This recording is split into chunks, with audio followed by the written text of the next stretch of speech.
कुछ प्रश्न हैं, उसके उत्तर आपके सामने उपस्थित है। पहला प्रश्न विदेह मोक्ष का है। विदेह मुक्त जीव जब शरीर छोड़ देता है तो कहाँ टिकता है? शरीर छोड़ देने के पहले ही वो अपने आप में टिका है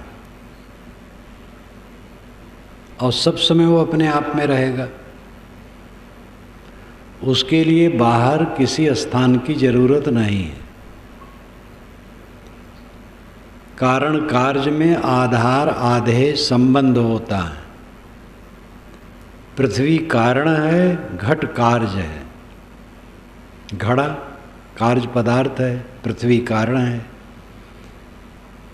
इसलिए पृथ्वी आधार है और घड़ा आधेय है। लेकिन जीव न किसी का कारण है न कार्य है, इसलिए न आधार है न आधेय है, वो निराधार है। विदेह मुक्त होने पर जीव कहाँ रहता है? विदेह होने के पहले सदेह में ही वो अपने आप में रहता है और सब समय अपने आप में रहता है। यही इसका समाधान है। लेकिन ये समझ पाना तब तक मुश्किल है जब तक इस जीवन में रह करके कोई आत्मा में स्थित नहीं होता।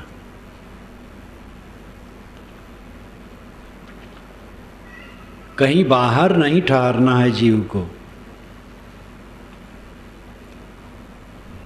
मोक्ष के विषय में विभिन्न कल्पनाएं हैं।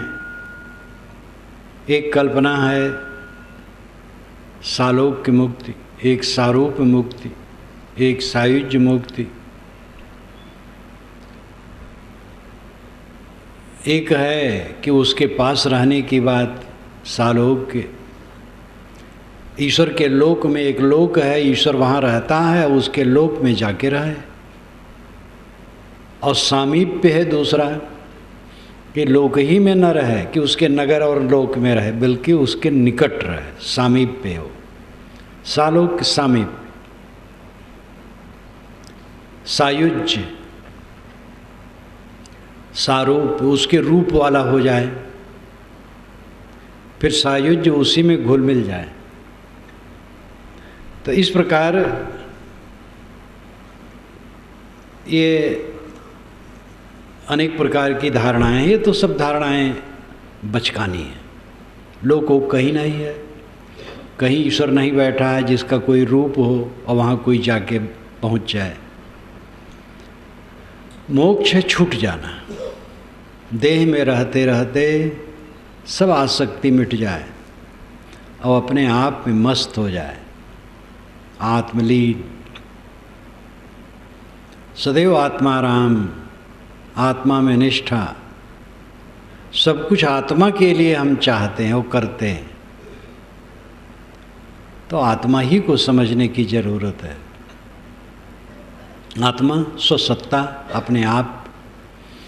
अपने आप में जो तृप्त है, अपने आप में जो संतुष्ट है, वो मुक्त है।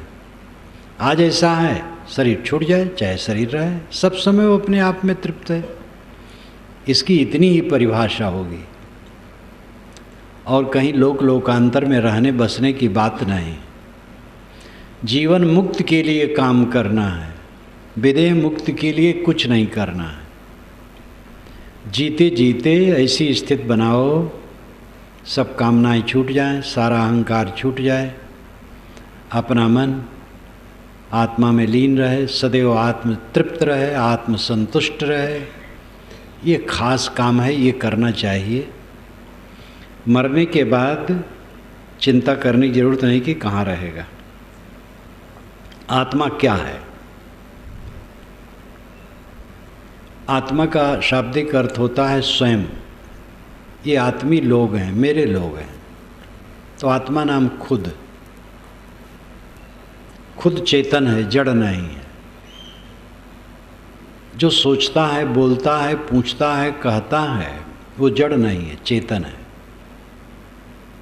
आप चेतन हैं, चेतन आत्मा है और आत्मा चेतन है, ज्ञान स्वरूप है।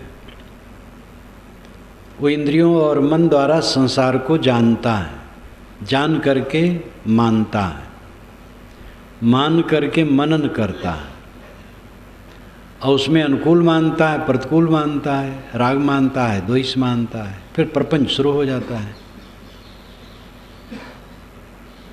जो कुछ देखे सुने उसमें राग द्वेष न माने, राग द्वेष न मान करके अपने आप में तटस्थ रहे, आरूढ़, निष्प्रेय, ये उसकी साधना। आत्मा का अर्थ है स्वयं, मैं। वो चेतन है, वो अमर इसलिए है क्योंकि वो जड़ से नहीं बना है, मिट्टी पानी आग हवा से नहीं बना है, ऑक्सीजन हाइड्रोजन नाइट्रोजन से नहीं बना है। वैज्ञानिक भी मानते हैं कि जड़ तत्वों में चेतना नहीं है। 2 वैज्ञानिकों से मेरा संपर्क हुआ है, एक बिहार के थे, वे देहरादून में सेवारत थे, जा रहे थे। फैजाबाद में हमारा रिजर्वेशन था। जब डब्बे में पहुँचे तो मेरी ही बर्थ पर वह बैठे थे, सामान नीचे रखे थे, बातचीत हुई। और दूसरे यही प्रतापगढ़ के थे, ये और ऊंचे स्तर के थे, बॉम्बे से भोपाल आए थे, वहाँ मिले थे। दोनों ने बातचीत के दरमियान में कहा था कि जड़ तत्वों में चेतना का कोई लक्षण नहीं। तो मैंने कहा चेतना एक गुण है, गुण द्रव्य में रहता है। किस द्रव्य का एक गुण है? कहीं यही हम लोग नहीं समझ पाते। तो मैंने कहा था आप सणसे से सब कुछ पकड़ते हैं तो जीव को भी सणसे से पकड़ना चाहते हैं, और आप स्वयं हैं। दोनों भिन्न देश काल में मिले थे, लेकिन दोनों का उत्तर था कि हम लोगों को चाहिए आप जैसे लोगों के पास कुछ दिन रहना। तो आत्मा चेतन है, वो प्रकृति से सर्वथा विलक्षण है। सर्वथा विलक्षण होने से स्वतंत्र है। जो स्वतंत्र है वो नित्य है, अविनाशी है, अजन्मा है। आप आत्मा हैं, चेतन हैं, अजन्मा हैं, मरेंगे भी नहीं, नित्य हैं, और उसका प्रमाण इस जीवन में है। विज्ञान मानता है 7 वर्ष में शरीर के सारे कण बदल जाते हैं। अगर जड़ कणों का ये आत्मा संव्यूहन होता, संगठन होता, तो 7 वर्ष के बाद कुछ याद न रहता। लेकिन 90 वर्ष का आदमी 80 वर्ष पुरानी बातें याद करता है। तो संकल्पों का, स्मरणों का धारक चेतन आत्मा विलक्षण है, नित्य है, अजर अमर है। आत्मा का सहज अर्थ है स्वयं, और वो स्वयं मैं हूँ, आप हैं, वो चेतन है। चेतन जड़ से विलक्षण होने से नित्य है, शाश्वत है। स्वभाव उसका निर्मल है, क्योंकि काम वासना जब आती है तो आदमी क्षुब्ध हो जाता है, सुखी नहीं रहता है, विचलित हो जाता है, और उसके परिणाम में अगर पहुंच जाता है तो और दुखी होता है और वासना बढ़ती है। क्रोध आता है तो क्रोध में दुखी हो जाता है, उसका परिणाम और दुख देता है। ऐसे लोभ मोह कोई विकार आता है। जीव का अगर ये सब स्वभाव होता तो दुखद न होता। कोई पदार्थ का स्वभाव उसके लिए विपरीत नहीं होता है। आग को आग जलाती नहीं, दूसरी वस्तु को जलाती है। आत्मा का स्वभाव निर्मल है। काम में थोड़े समय में आदमी विह्वल हो जाता, मलिन हो जाता है, अस्त-व्यस्त हो जाता है, उसमें जीवन भर कहाँ रह पाएगा। लेकिन निष्काम में जीवन भर रहेगा आराम से। क्रोध में थोड़े समय के लिए रहता है, नरक हो जाता है, जीवन भर कैसे रहेगा। लेकिन निष्क्रोधता में जीवन भर रहेगा। आपका स्वभाव निर्मल है।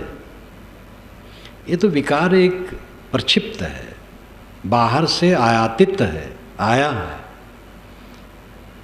तटस्थ होकर के इसको हटा दो और अपने स्वभाव में रहो, आत्मा में रहो।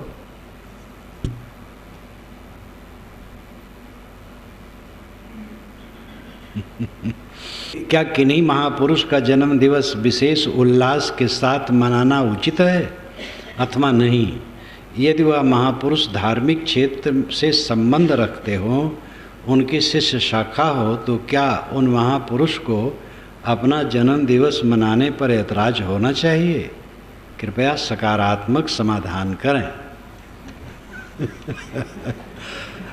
हमें और डांट दिया गया है कि देखो ऐसे न करना, ठीक से कहना।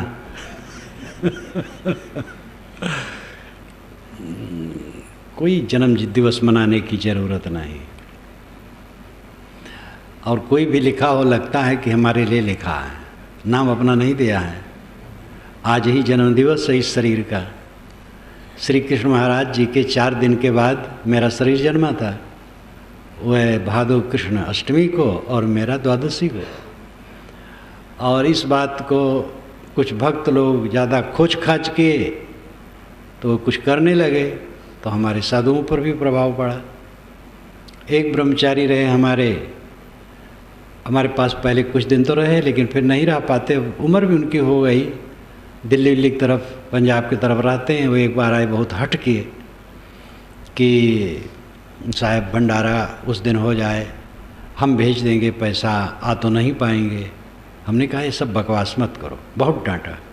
वो पीछे पीछे हिन्न बच्चों की तरह करते रहे, चुप हो गया।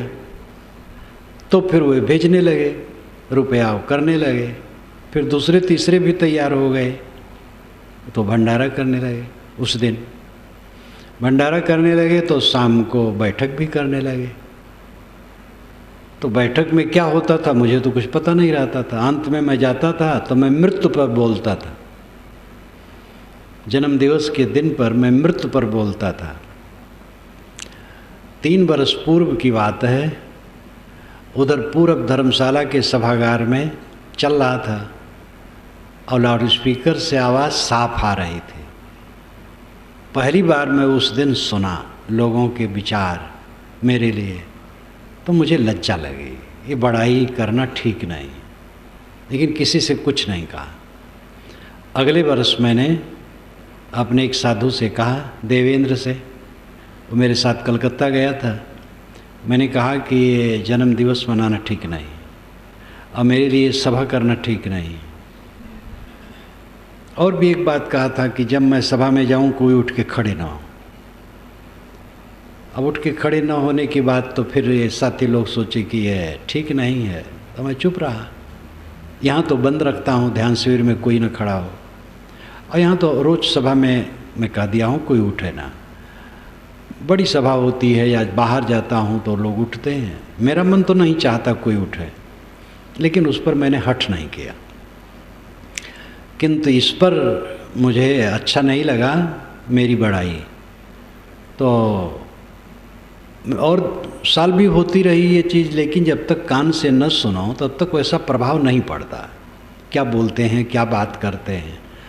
और उस वर्ष मैं सुना ही बैठे बैठे अपने बरामदे में और बरामदे के कमरे में ही, तो मुझे अच्छा नहीं लगा। उस समय कुछ नहीं कहा, अगले साल कहा और उसको बंद कराने की चेष्टा की।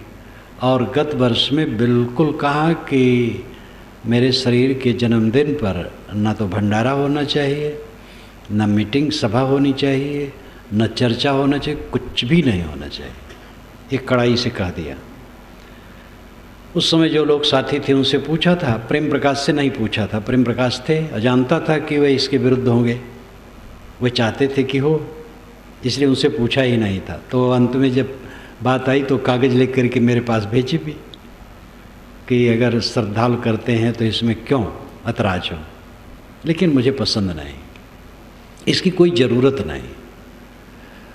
हमसे प्रेम है तो प्रेम का मतलब है जो मैं चल पाता हूँ उसमें अगर कुछ अच्छा लगता है उससे इशारा लो। बहुत लिख दिया हूँ, उसको पढ़ो, गुनो, आचरण करो। मेरे नाम रूप की बड़ाई और प्रशंसा और उस दिन भंडारा ये मैं बिल्कुल ही पसंद नहीं करता हूँ और उसको एकदम रद्द कर दिया हूँ। अब ये सकारात्मक समाधान है कि नकारात्मक, यही रहेगा और दूसरा नहीं।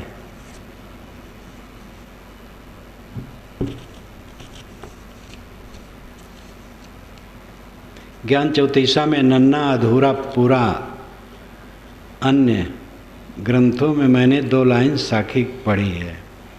वो पढ़े होंगे, कोई जोड़ दिया होगा, लेकिन बीजक में यही है, कोई बीच में जोड़ दे गलत है।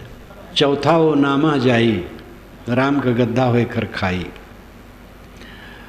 नामा नाम शून्य में जाता है, वो ईश्वर की लादी लादता है, समझता नहीं है।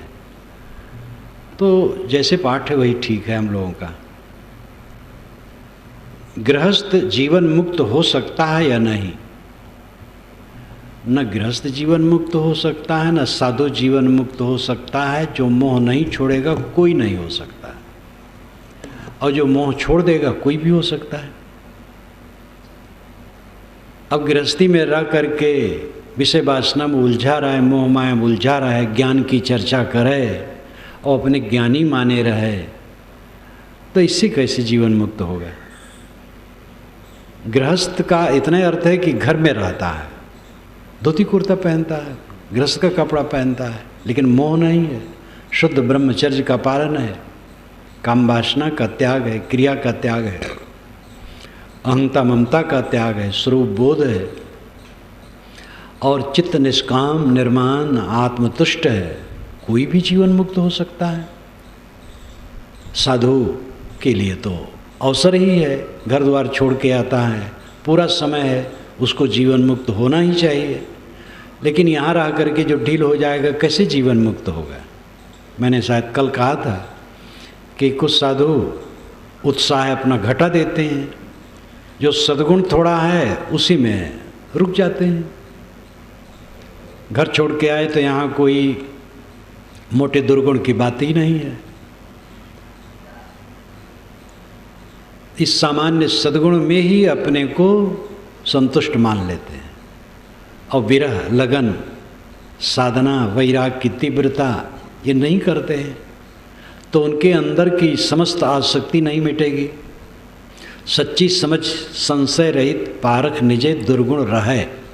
श्री विशाल साहेब ने बयान में कहा है, सच्ची समझ, समझ सच्ची है, पारख निजे, निस्वरूप का बोध है, संशय रहित चित्त है, लेकिन दुर्गुण रहे, अपने में दुर्गुण रहता है। समझ तो सच्ची हो गई, संशय रहित बोध हो गया, लेकिन पुराने संस्कारों के जो दोष हैं वो अभी काटे नहीं गए हैं पूरे, तो वो काटना पड़ेगा, तब कल्याण होगा। समझ तो थोड़े में हो जाती है, विनम्रतापूर्वक सत्संग किया, अध्ययन मनन किया, चिंतन किया, समझ हो जाती है। लेकिन कूड़ा कचरा जो जमा है अनादिकाल का, वो साधना करके कटेगा, तब कल्याण होगा। इसलिए गृहस्थ विरक्त किसी के लिए मर्यादा नहीं है जीवन मुक्ति की। जीवन मुक्ति वो प्राप्त करेगा जिसे अपने स्वरूप का ठीक ज्ञान हो जाए कि देह से आत्मा अतीत, शुद्ध बुद्ध निर्मल है, वो मैं हूँ, और इसे कुछ पाना नहीं। याज्ञवल्क्य ने बृहदारण्यक उपनिषद में कहा है, अय मैत्री, जो अपने से ब्रह्म को अलग मानता है उसका ब्रह्मत्व नष्ट हो जाता है, उसकी सारी शक्ति क्षीण हो जाती है। यो अन्याम देवा उपासते, जो अलग देवता की उपासना करते हैं, अन्यो असा अन्यो अमस्मीत यथा पुसरेवम सा देवानाम, देवता अलग है, मैं अलग हूँ, तो देवताओं का पशु है, और उसे स्थिति नहीं मिल सकती। इतने काल के पुराने ऋषियों ने कितना साफ कहा है, आपका ब्रह्मत्व, आपका शिवत्व, आपका देवत्व आप में है। जो अपने स्वरूप को ठीक से समझ लेगा, सारा मोह छोड़ देगा, सारी आसक्ति छोड़ देगा, वो जीवन मुक्त कहीं भी कोई भी हो जाएगा। गृहस्थ हो, विरक्त हो, स्त्री हो, पुरुष हो, कोई भी हो, आसक्ति छोड़ने, बोध होने और आसक्ति छोड़ने की जरूरत है। संसार में पारस हंस नाभि कस्तूरी है या संतों का लिया आधार। पारस तो काल्पनिक है, पारस पत्थर कहीं नहीं। हंस पक्षी होता है, सुनता हूँ, सफ़ेद मानसरोवर में रहता है। हंस हो सकता है, पक्षी हो, लेकिन दूध और पानी अलग करता है कि नहीं ये पता नहीं। कहावत है कि दूध पानी एक में मिला के रख दो तो हंस चोंच मारेगा, पानी ले लेगा, दूध छोड़ देगा। ऐसा भी हो सकता है कि उसके चोंच में खटास हो और उसमें मारे वो पानी छीना, दूध छीना बन जाए और खा ले, वो पानी छोड़ दे। जैसे ऊँट के मुख में वो कांटा चरता है, बबूल, बैर, जब वो मुँह से पकड़ता है तो उसके भाप से वो कांटा कोमल हो जाता है तुरंत। ऐसे खटास हो सकता है, इसका मुझे अनुभव नहीं। हंस पक्षी हो सकता है।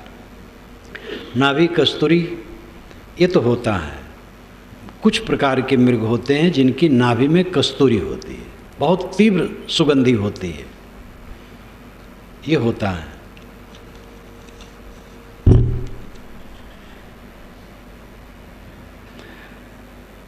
मृतक व्यक्ति की आत्मा के शांति के लिए मौन धारण करना ये कहाँ तक उचित है? आत्मा अजर अमर है, किसकी शांति के लिए प्रार्थना करते हैं? ये एक रस्म है और ये बुरा नहीं है। आत्मा शरीर छोड़ करके चला गया, आप मौन करें कि न करें, लड़ाई करें कि समाधि लगावें उसके नाम पर, उसको कोई हानि लाभ नहीं है। वो तो जो किया लेके गया, वो आपका एक रस्म है और अच्छा है। किसी के मर जाने पर इकट्ठा होकर के थोड़ा मौन हो गए। मौन होने का मतलब यही है कि एक दिन मौन होना है। बहुत जानने वाले को भी अस्मृत खोना होगा, बहुत बोलने वाले को भी मौन साधना होगा, बहुत जानने वाले को भी अस्मृत खोना होगा। बहुत भीड़ भी छट जाएगी, टूट जाएगी माया, जीव अकेले आया जग में और अकेले जाया। तो मौन हो जाना, क्योंकि आत्मा शरीर छोड़ करके गया, मौन हो गया। हम भी थोड़ा मौन हो जाएं, याद करें अपना भी मरना है। तो एक सिस्टम है, अच्छा है, सुसंस्कार है। उस आत्मा के लिए उसमें कोई हानि लाभ नहीं। किसी के मर जाने पर आप यज्ञ भंडारा करें, दान दें, कुछ करें तो उसको कुछ मिलने वाला नहीं है, वो आपकी सभ्यता है। अब इसमें जो कर्मकांड के रूप में है वो दुखद है। गरीब हैं बेचारे, अब उनके कुछ नहीं है तो खेत बेच रहे हैं, बैल बेच रहे हैं इस करने के लिए, ये ठीक नहीं है। मर जाए आदमी तो उसका धन खा जाना ठीक नहीं है, कुछ परोपकार में लगाना चाहिए। मृत व्यक्ति के संचित धन का कुछ हिस्सा लोक मंगल के काम में लगाना चाहिए, यही श्राद्ध है। और वो ऐच्छिक होना चाहिए। रस्म कर दिए कि जिससे कि लोग करते रहें, तो रस्म में जाति भी हो गई। धन नहीं है और परेशान हो रहे हैं, इसलिए मृत भोज तो विवेकवान पसंद नहीं करते। अब दूसरा पक्ष है, संत का शरीर छूटता है तो उसको मृत भोज नहीं कहते हैं, किंतु स्वाभाविक श्रद्धा लोगों की रहती इकट्ठा होने की, इकट्ठा होते हैं और ज्ञान की चर्चा सुनते हैं। भोज तो एक मजबूरी है, खाना पीना पड़ता है बस। लेकिन और ढंग से कर्मकांड रूप में उसमें विवशता होती है और विवश होकर के करना, अब जिसको नहीं है वो भी परेशान होता है। तो इसलिए आजकल विचारक लोग तो ये महसूस करते हैं कि मृत भोज उचित नहीं है। एक तो ऐसे किसी घर का आदमी मर गया और उस पर बोझा डाला जाए समाज द्वारा, इतने दिन खिलाओ। खाली ब्राह्मण की बात नहीं है, ब्राह्मण को खिलाने वाले तो थोड़े लोग हैं। मैंने सामान्य लोगों में मृत भोज देखा है, 2 रोटी 3 रोटी, जहाँ शरीर जन्मा है। ऐसे वर्ग के लोग जो मजदूर परिवार के लोग होते थे, तो जब मर जाए तो साहब कहें 2 रोटी देना है। 2 रोटी मतलब 2 टाइम खिलाना है, 3 रोटी देना, 3 टाइम खिलाना है, पूरे बिरादरी को खिलाना। और उसमें ब्राह्मण को 1 कौड़ी भी नहीं मिलता था। यही नहीं कि ब्राह्मणे सब दोषी हैं और वो ब्राह्मणे चूस रहे हैं, वो सामाजिक खराब रस्म कहीं भी चूसता है। अब ऐसे लोगों को जो बेचारे कहते थे उनको जानता था कि मजदूरी करते हैं वो खाते हैं, मजदूरी न मिले तो खाने की भी ठिकाना नहीं। और किसी के मर जाने पर उनको भात देना पड़ता, उसको रोटी कहते हैं। दो रोटी 2 टाइम खिलावें, अब 100 जने हैं, 150 जने हैं, कितना कमर तोड़ है। तो ये मृत भोज विचारवान पसंद नहीं करते हैं। स्वतंत्रता से होना चाहिए, मर जाने वाले व्यक्ति का सब धन खा न जाए, उससे लोक मंगल में कुछ, जनहित में कुछ लगावे, ये श्राद्ध है। कहते हैं कलयुग में एक बार सच्चे मन से ईश्वर का नाम ले तो पिछले सारे पाप धुल जाते हैं। ये सब प्रपंच है, ये प्रपंच करके ऐसा कर दिया गया है कि और पाप को बढ़ाने का तरीका बना दिया गया है। चाहे जितना पाप करो धुल जाएगा। यहाँ तक लिख डाला गया है कि दिन भर का पाप शाम के जप से ख़त्म और रात भर का पाप सुबह के जप से ख़त्म। तो ये जप से सारा पाप काटने की बात का प्रचार करके नुकसान किया गया। जप ठीक है, कोई नाम कोई मंत्र का जप सब ठीक है, वेद मंत्र ही सही है, कुरान मंत्र बाइबिल मंत्र नहीं सही, ये बात नहीं।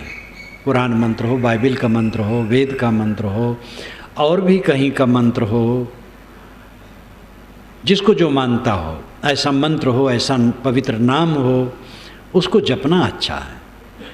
अपने मन में थोड़ी पवित्रता आती है, संतोष आता है। लेकिन ये कहना कि जो पाप करो जपोगे तो कट जाएगा, तो धोखा है। फिर उसी बहाने तो और पाप लोग करना शुरू कर देंगे। पाप वो कटेगा नहीं, फल पाना है, इसलिए पाप करो मत और नाम जपो, मंत्र जपो, जिसको जो प्रिय हो जप सकता है।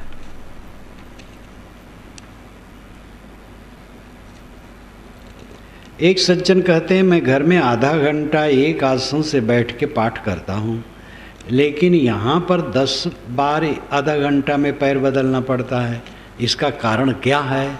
अब इसका कारण वही जाने, हम क्या जाने। आत्मा अनेक है और ये भी कहा जाता है कि आत्मा ही परमात्मा है। हम ये पढ़ते सुनते आए हैं कि ईश्वर एक है, तो आत्मा के अनेक होने से ईश्वर भी अनेक होना चाहिए। कृपा करके शंका समाधान करें। बढ़िया प्रश्न है। आत्मा ही परमात्मा है। कबीर साहब की तो घोषणा आई है, उपनिषदें जोर दे के यही कहती है। अभी मैंने याज्ञवल्क्य का प्रमाण दिया। याज्ञवल्क्य ने तो यहाँ तक कहा है बृहदारण्यक उपनिषद में कि जो देवताओं की उपासना करता है वो देवताओं का पशु है। एक एक आदमी की सेवा कई जानवर करते हैं। पहले जानवर ही धन रहा, पशु ही धन रहा। एक परिवार है, 10 लोग उसमें हैं और 1000 गायें हैं, तो एक एक व्यक्ति की सेवा मानो बहुत पशु करते हैं। और एक पशु हाथ से निकल जाए तो आदमी को दुख होगा। इसी प्रकार एक एक देवता का अनेक अनेक मनुष्य भजन पूजन करते हैं, उनकी सेवा करते हैं। एक भी आदमी ये समझ ले कि मैं ब्रह्म हूँ तो देवताओं को पसंद नहीं होगा। ये मजाक किया है याज्ञवल्क्य ने देव पूजने वालों का कि ये देवता तुम्हें जानवर बनाए रखना चाहते हैं, जानवर मत बनो, पशु रहे हो। उन्होंने कहा पशु ही के समान तुम हो गए हो। यो अन्य अन्याम देवताम उपासते,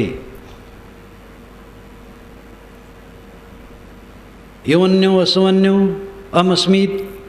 देवता अलग है, मैं अलग हूँ, ये जो मानता है न सावेद, वो नहीं जानता है।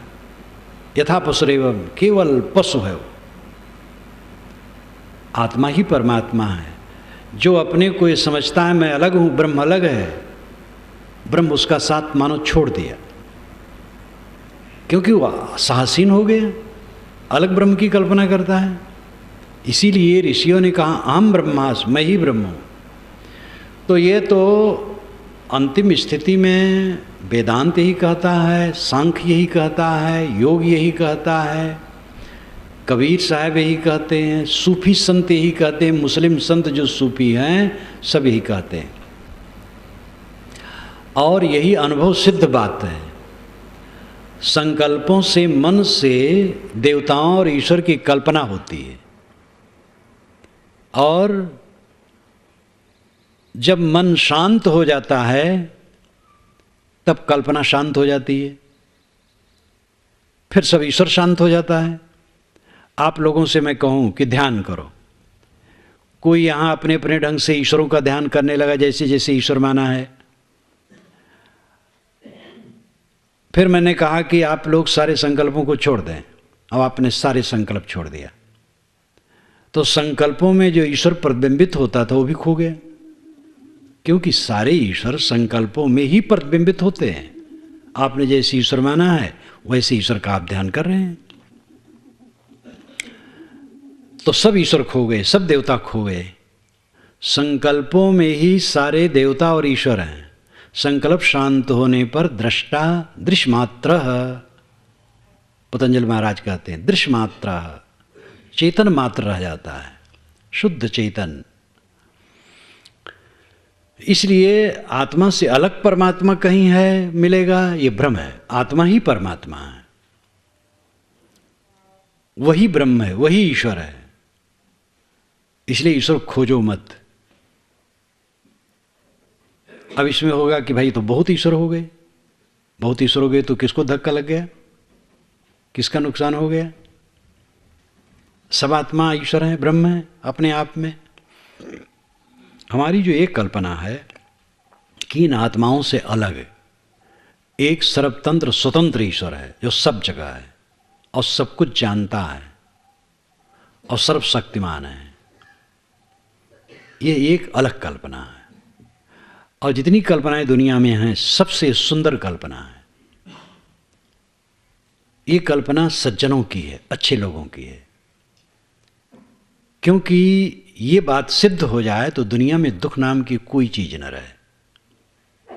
एक ईश्वर हर जगह सब कुछ जानता है, कुछ भी कर सकता है, बलवान है, सर्वशक्तिमान, सर्वज्ञ, सर्वत्र व्याप्त, तो दुख नाम की चीज रहेगी ही नहीं। न कहीं चोरी होगी, न व्यभिचार होगा, न हत्या होगी, न लूटपाट, न कोई घूस ले सकेगा, न मिलावटबाजी होगी। मंदिरों में, मस्जिदों में लोग उपासना करते हैं और आतंकवादी आकर के भून के चले जाते हैं। अभी बंबई में उड़ा दिया गया निरपराध लोगों को।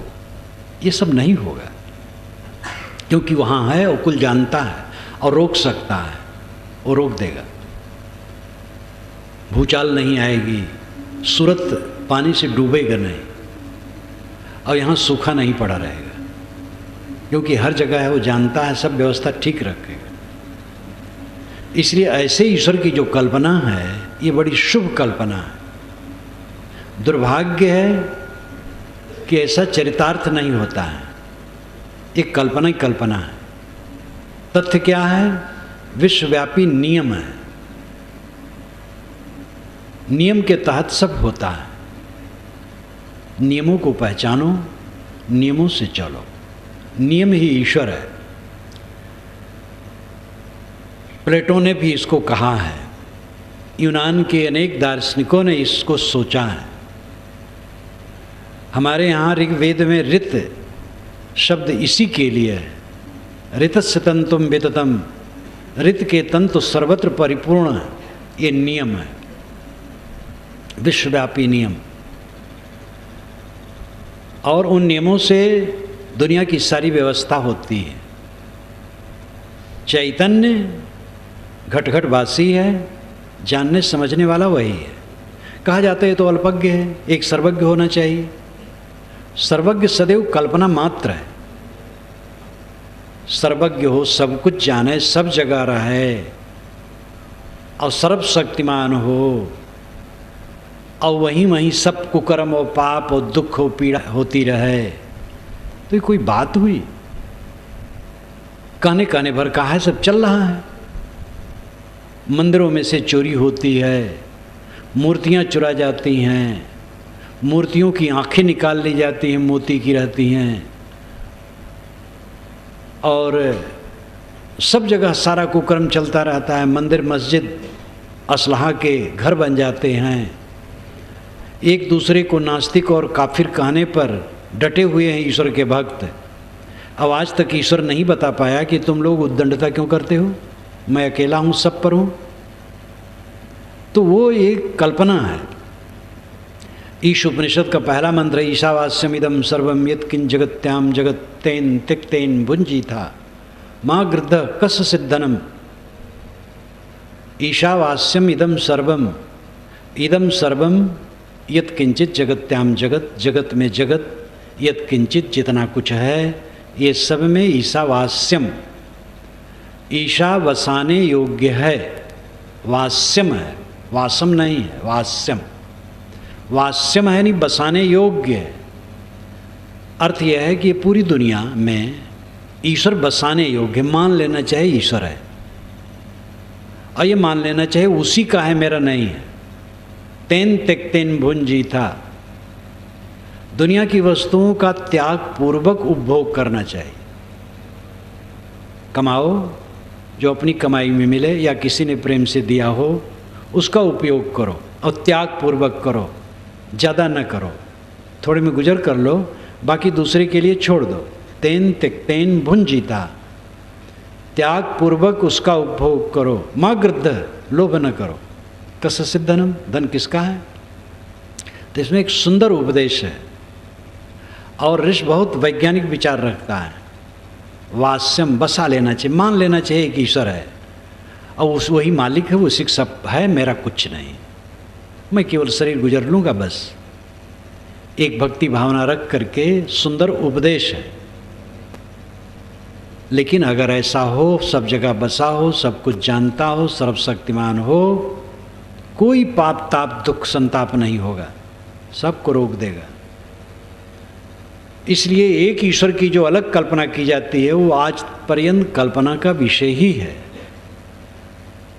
घट घटवासी आत्मा परमात्मा है, अपने आत्मा रूपी परमात्मा में स्थित हो, यही वेद उपनिषद शास्त्र संत सबका भाव है। अस प्रभु हृदय अछत अविकारी सगुण उपासक गोस्वामी जी को भी कहना पड़ता है। बिना जीव के मकान का अस्तित्व नहीं, बिना शरीर के क्या जीवात्मा कोई अस्तित्व है। अगर ये राड जो जल रहा है फूट जाए तो बिजली का अस्तित्व नहीं है। बिजली का अस्तित्व राड से, पंखा से, बल्ब से अलग है। उसके द्वारा उसका प्रत्यक्षीकरण संसार में होता है। लेकिन बिजली और बल्ब एक नहीं है, दो है। देह के आधार से चैतन्य का संसार में प्रकटीकरण होता है, न कि देह और चैतन्य एक है, और देह मिट गई तो चेतन मिट गया, आत्मा मिट गया। आत्मा अलग है, देह अलग है।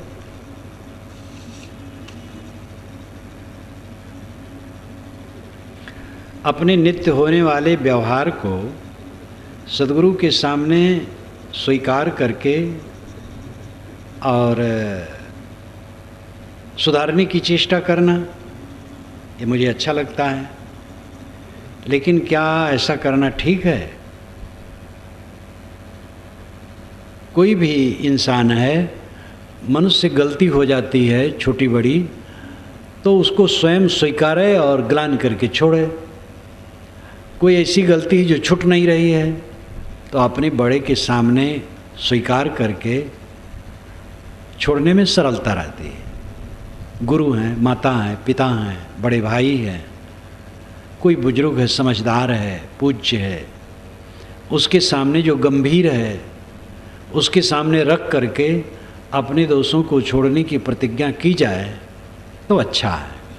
और तनिक तनिक बात में त्रुटि हुई तो हर समय गुरु से क्षमा मांगते रहो, अपने बड़ों से क्षमा मांगते रहो, उसको कोई मतलब नहीं। समझो, सुधारो अपने अंदर में, बारंबार इसको प्रकट करने की आवश्यकता नहीं। दीनता, नम्रता, विनम्रता में क्या अंतर है? एक ही बात है, अपने को झुका देना, अहंकार छोड़ देना। स्वाभिमान, अभिमान, अहंकार में क्या अंतर है? स्वाभिमान में यह है कि अगर हम गलत करेंगे तो लोग हमें क्या कहेंगे, इसलिए गलत से बचना है और अच्छे रास्ते पर रहना है। स्वाभिमानी आदमी ये नहीं चाहता है कि कोई उसकी त्रुटि कहे, क्योंकि वो त्रुटि करना नहीं चाहता है, त्रुटि आए ही ना। एक स्वाभिमान होता है कि हमसे गलती न हो, हमें कोई उंगली दिखाने वाला न हो। इस प्रकार अपने आन बान से रहना, अपने पवित्र आचरण से रहना, सदैव अपने सम्मान की रक्षा रखना, अपनी इज्जत की रक्षा रखना कि हमसे गलती न हो, नहीं तो लोग क्या कहेंगे। ये स्वाभिमान ठीक है। इससे ऊंचा है गलती करे ना, अरे चिंता ही छोड़ दे, लोग मुझे क्या कहते हैं, चाहे जो कहें कोई हर्ज नहीं है, गाली दें हमें कोई हर्ज नहीं है। ये बहुत ऊंची स्थिति है। सारा अहंकार ममकार मर जाता है तो वैसी स्थिति आती है। लेकिन सामान्य व्यक्ति के लिए अच्छा है कि वह ये नहीं चाहता है कि लोग मुझे बुरा कह सकें, और सावधान रहता है, स्वाभिमानी है, गलत काम नहीं करता है। उसका स्वाभिमान उसे गलती से बचाता है, ये अच्छा है। अभिमान, अभिमान का मतलब है कि मेरी इतनी संपत्ति है, इतने बड़े पद पर हूँ, बुजुर्ग हूँ, ज्ञानी हूँ, धनवान हूँ, पद वाला हूँ, और मेरे लिए लोग ध्यान रखें, मेरी इज्जत करें, इस प्रकार भाव रखना अभिमान है। अहंकार या घमंड, मेरे समान कौन है, रगड़ दूँ मैं लोगों को, ये और पारा चढ़ गया, बस अहंकार है, घमंड है। अभिमान जब और बढ़ जाता तो ही घमंड हो जाता है। सामान्य साधक एवं उच्चतम साधक स्वाभिमान हो या होना चाहिए या नहीं? सामान्य साधक एवं उच्चतम साधक स्वाभिमान होना चाहिए या नहीं? ये तो ख्याल रखना अच्छा है कि हमें कोई गलत न कह सके, ऐसा बर्ताव करूं, ऐसा आचरण करूं, कोई उंगली न दिखा सके। ये सावधानी बहुत अच्छा है। साधक हो, गृहस्थ हो, विरक्त हो, स्त्री हो, पुरुष हो, ये ध्यान रखे कि कोई मुझे उंगली न दिखा सके, ऐसे रहनी से रहूं। ये स्वाभिमान अच्छा है। साधना करते करते ऊंचे चढ़ जाएगा तो ये सोचना ही छोड़ देगा मुझे लोग क्या कहते हैं, वो अपनी दशा में रहेगा। लोग कहें उसको गाली गुप्ता बक कहें, भ्रष्ट कहें, तो भी उसको कुछ परवाह नहीं। वो गुणातीत अवस्था, उच्चतम अवस्था वही है। लेकिन पहले तो ये बहुत अच्छा है कि हमें कोई उंगली न दिखा सके, ये सावधानी रखे। और ऐसा जो स्वाभिमान रखेगा वो गलत कर्मों से अपने को बचा लेगा, इसलिए ऐसा रखना अच्छा है।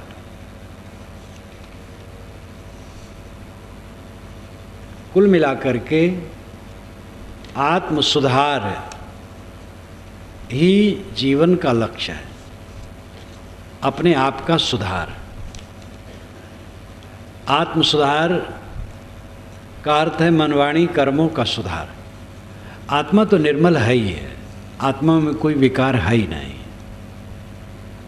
विकार आता है मन में, वाणी में और इंद्रियों के बर्ताव में। आत्मा शुद्ध चेतन को कहते हैं, अब आत्मा देह को भी कहते हैं, इंद्रिय को भी कहते हैं, मन को भी कहते हैं, स्थान भेद से इनको भी आत्मा कहते हैं। गीता में आत्मनिग्रह आया है, तो यहाँ आत्मा का अर्थ है इंद्रियां, इंद्रियों का विनिग्रह, इंद्रियों का संयमन। आत्मन्यवात्मना तुष्टः, यहाँ आत्मा का अर्थ है आत्मा, आत्मा द्वारा आत्मा में ही संतुष्ट। अब आत्मनिग्रह अर्थ है इंद्रियों का संयम। तो स्थान भेद से आत्मा का अर्थ देह भी होता है, इंद्रियां भी, मन भी। लेकिन आत्मा का शुद्ध अर्थ है शुद्ध चेतन। तो पारमार्थिक दृष्टि से शुद्ध चेतन स्वस्वरूप ही आत्मा है, और व्यवहारिक दृष्टि से पूरा अपना व्यक्तित्व आत्मा है। और आत्म सुधार का अर्थ वहाँ यही होता है कि मन वाणी इंद्रियों का सुधार। मन निर्मल रखें, वाणी निर्मल रखें, कर्म निर्मल रखें, ये आत्म सुधार है। आत्मविश्लेषण, आत्मविश्लेषण का एक अर्थ होता है कि अपने आत्मा को जड़ से अलग समझने पर सोचना, और एक होता है कि हमारे में क्या त्रुटियां हैं, कितनी त्रुटियां खत्म हुई, कितनी त्रुटियां अवशेष हैं।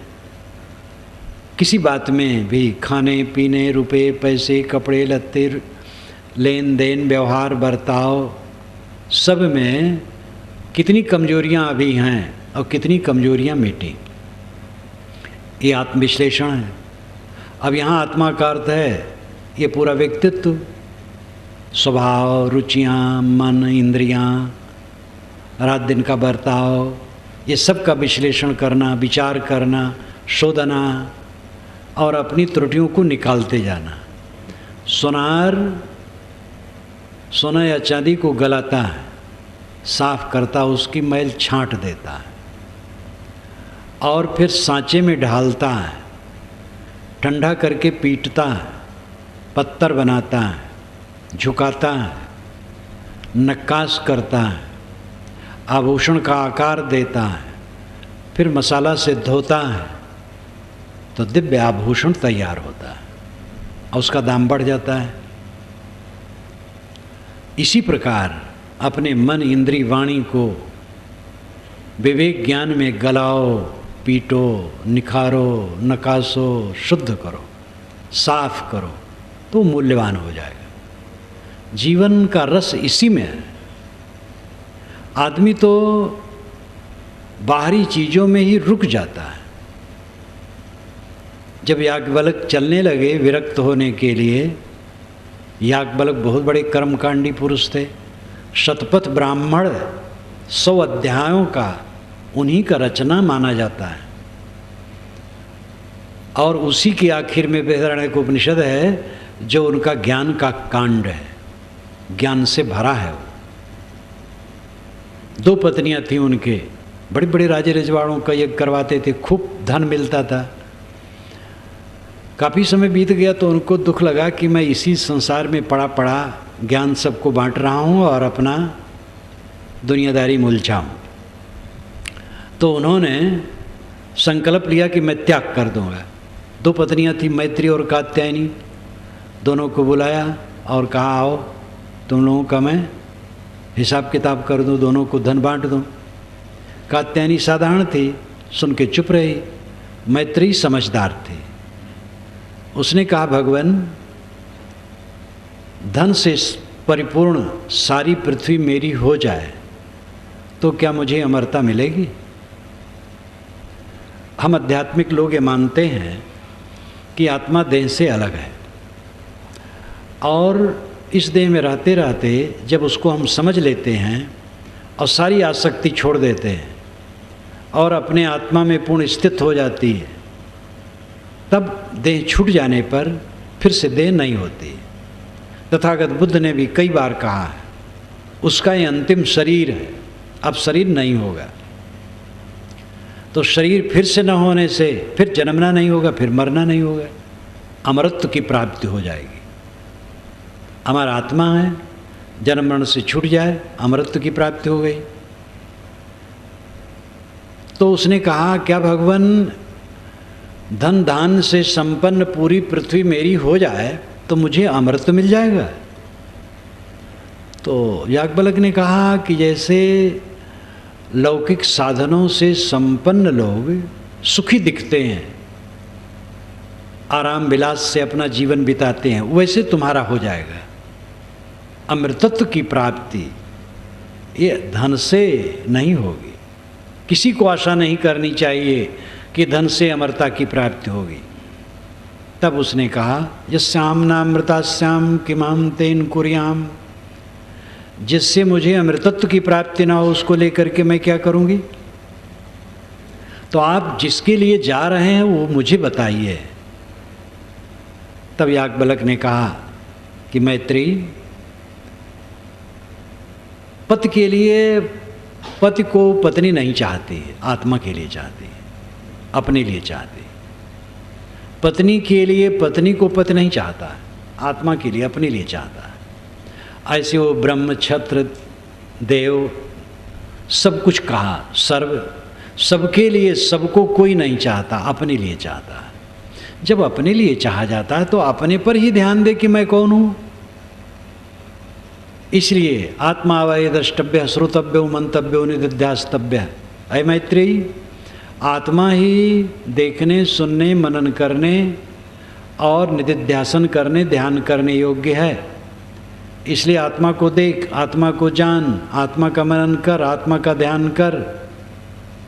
और ये कर लिया तो सब कुछ जाना हो गया, अपने में लौट, ये उन्होंने कहा।